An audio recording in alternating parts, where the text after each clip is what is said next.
Hello दोस्तों, स्वागत है गो फॉर द एग्जाम में। आज हम पढ़ेंगे मौर्य साम्राज्य के टॉप 35 क्वेश्चन जो प्रतियोगी परीक्षाओं में बार बार पूछे गए हैं।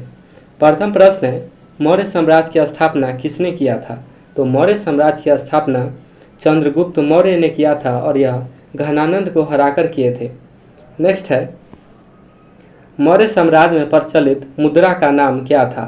तो मौर्य साम्राज्य में प्रचलित मुद्रा पन था। नेक्स्ट है, चाणक्य का अन्य नाम क्या था? तो चाणक्य का अन्य नाम विष्णुगुप्त या कौटिल्य था और इनके द्वारा लिखित पुस्तक अर्थशास्त्र है और यह राजनीतिक से संबंधित है।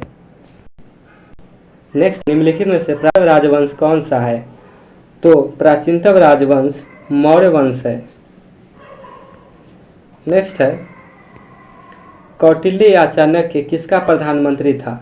तो कौटिल्य या चाणक्य चंद्रगुप्त मौर्य का प्रधानमंत्री था। नेक्स्ट है, चंद्रगुप्त के शासन में विस्तार में मुख्य रूप से किसकी मदद था? तो चंद्रगुप्त मौर्य के विस्तार प्रसार में चाणक्य का मुख्य रूप से मदद था। नेक्स्ट है, बिंदुसार ने विद्रोहियों को कुचलने के लिए अशोक को कहाँ भेजा था? तो तक्षशिला में बिंदुसार ने अपने बेटा अशोक को विद्रोहियों को कुचलने के लिए तक्षशिला भेजा था। नेक्स्ट है, अशोक ने अपने शिलालेखों में एकरूपता से किस प्राकृत का उपयोग किया है? तो अर्धमागधी का उपयोग अशोक ने अपने शिलालेख में किया है। नेक्स्ट है, कलिंग विजय के उपरांत अशोक महान ने निम्नलिखित में से किस धर्म को अंगीकार कर लिया था? तो बौद्ध धर्म को कलिंग युद्ध के बाद अशोक ने अंगीकार कर लिया था, भारी रक्तस्राव को देखकर। नेक्स्ट है, कौटिल्य द्वारा रचित अर्थशास्त्र कितने अधिकरणों में विभाजित है? तो कौटिल्य द्वारा रचित अर्थशास्त्र 15 अधिकरणों में विभाजित है। नेक्स्ट है, निम्नलिखित में से मौर्य कला का सबसे अच्छा नमूना कौन सा है? तो स्तंभ मौर्य कला का सबसे अच्छा नमूना माना जाता है। नेक्स्ट है, बिंदुसार की मृत्यु के समय अशोक किस प्रांत का गवर्नर था?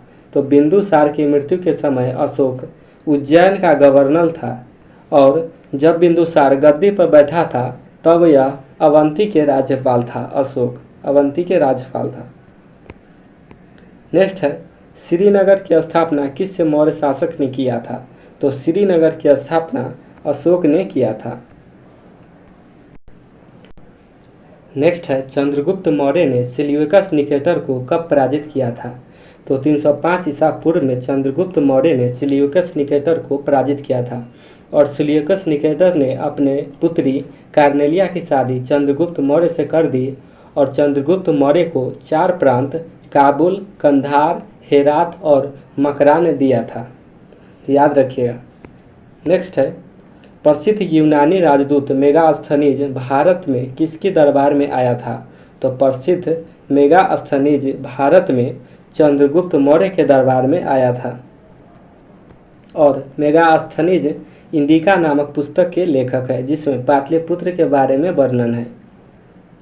नेक्स्ट है, कलिंग युद्ध के विजय तथा क्षत्रियों का वर्णन अशोक के किस शिलालेख में है?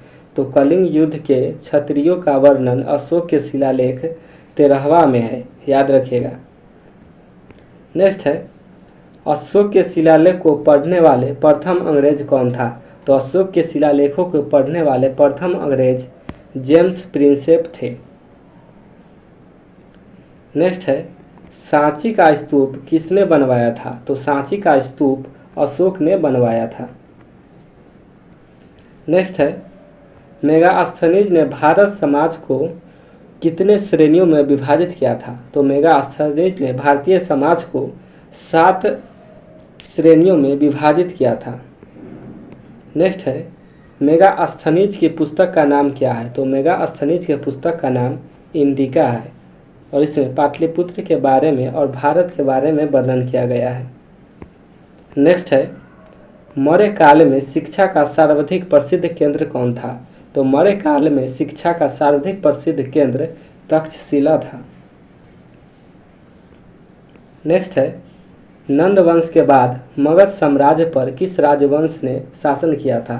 तो नंद वंश के बाद मगध साम्राज्य पर मौर्य साम्राज्य के अधिकार हुआ था। नेक्स्ट है, मुद्रा राक्षस का लेखक निम्नलिखित में से कौन है? तो मुद्रा राक्षस के लेखक विशाख दत्त हैं। नेक्स्ट है, निम्नलिखित में से अशोक के उत्तराधिकारी कौन था? तो अशोक के उत्तराधिकारी उनके बेटा कुणाल थे। नेक्स्ट है, प्राचीन भारत का वह प्रसिद्ध शासक जिसने अपने जीवन के अंतिम दिनों में जैन धर्म को अपनाया था। तो चंद्रगुप्त मौर्य ने अपने जीवन के अंतिम दिनों में जैन धर्म को अपना लिया था। नेक्स्ट है, अशोक के अधिकांश अभिलेख किस भाषा व लिपि में है? तो अशोक के अधिकांश अभिलेख प्राकृत व पाली भाषा में है। नेक्स्ट है, अशोक ने किस बौद्ध साधु से प्रभावित होकर बौद्ध धर्म अपनाया था? तो उपगुप्त से प्रभावित होकर अशोक ने बौद्ध धर्म ग्रहण किया था। नेक्स्ट है, सारनाथ में किस सम्राट का स्तंभ है? तो सारनाथ में अशोक का स्तंभ है।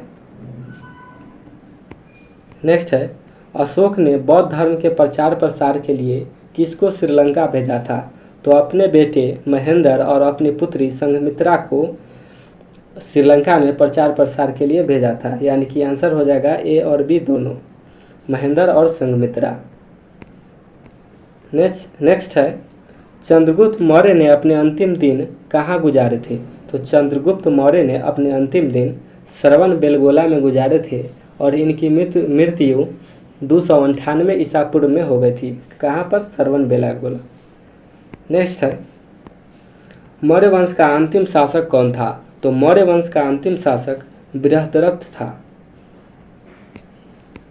नेक्स्ट है, कलिंग युद्ध किस वर्ष में हुआ था? तो कलिंग युद्ध 261 वर्ष में हुआ था, 261 ईसा पूर्व में।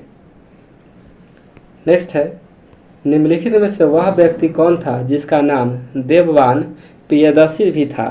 तो यह अशोक का नाम देवान प्रियदर्शी भी था। नेक्स्ट है, किस स्थान के निकट प्रसिद्ध कलिंग युद्ध लड़ा गया था? तो धौली के नज़दीक प्रसिद्ध कलिंग युद्ध लड़ा गया था।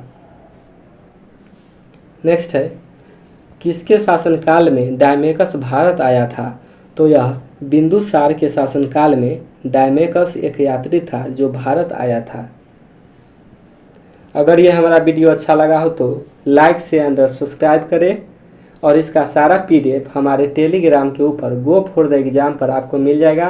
वहां से जाकर आप रिवीजन कर सकते हैं। जय हिंद।